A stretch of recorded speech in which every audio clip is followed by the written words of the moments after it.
एक बहुत अच्छा समय रात्रि के 9:15 का एक समय होता है। जिस व्यक्ति का रोग बीमारी समाप्त नहीं हो रही हो, हॉस्पिटल में पड़ा हुआ है, कोई बहुत भारी बीमारी में ग्रसित है, छूट ही नहीं पा रहा, तो रात्रि को 9:15 पर किसी भी दिन शंकर भगवान के शिवलिंग का, जो तुम्हारे घर में शंकर जी विराजमान हो उसका, या शंकर जी के मंदिर में जाकर शंकर जी का थोड़ा सा जल, उसमें थोड़ा सा आंवला पड़ा हुआ, मतलब आंवले के पानी से शंकर का अभिषेक पूजन कर लीजिए। उसका नाम लेकर कर लो जो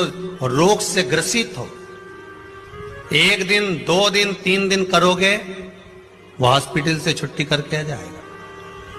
एक बहुत अच्छा समय रात्रि के 9:15 का एक समय होता है। जिस लोमश बाबा का चरित्र कहता है, लोमश ऋषि का चरित्र कहता है कि यदि किसी व्यक्ति ने अपनी जिंदगी में एक नियम बना लिया कि मुझे प्रदोष के दिन बाबा देवाधिदेव महादेव को एक कमल का पुष्प चढ़ाना, और कई मौसम ऐसा होता है कि उसमें कमल का पुष्प नहीं मिलता, तो कमल गट्टा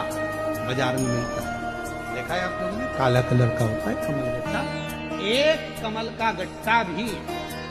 यदि देवाधिदेव महादेव को, यदि कोई कितना भी दरिद्र है, कितना भी गरीब है,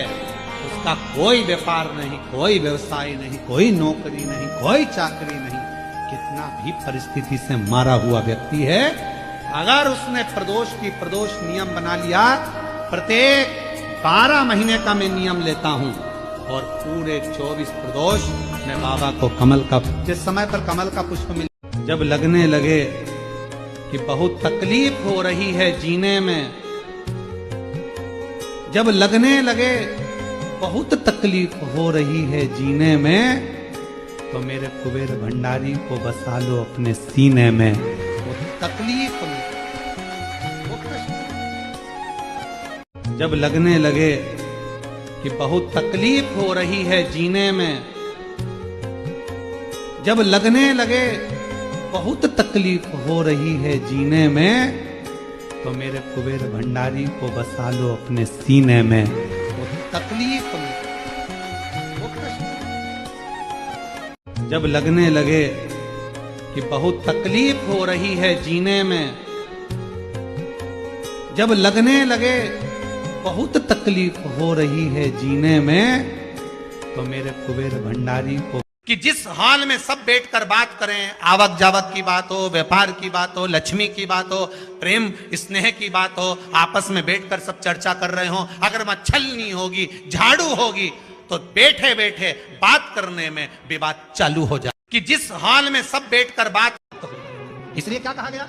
जब हम तुलसा जी की परिक्रमा करते हैं, माँ तुलसा को जल अर्पित करते हैं, तुलसी के क्यारे की परिक्रमा करते हैं, उस समय पर आपके मुख से यदि एक मंत्र निकला है, तो तुलसी के क्यारे में जितनी मंजरी होती है, तुलसी के क्यारे में जितनी पत्तियां होती हैं, तुलसी के क्यारे में जितनी मिट्टी होती है, तुलसी के क्यारे में जितने जीव होते हैं, सबके पुण्य फल हमारे खाते में चले जाते हैं, उतना फल प्राप्त होता है। एक तुलसा के पौधे की परिक्रमा करते समय मंत्र जप से।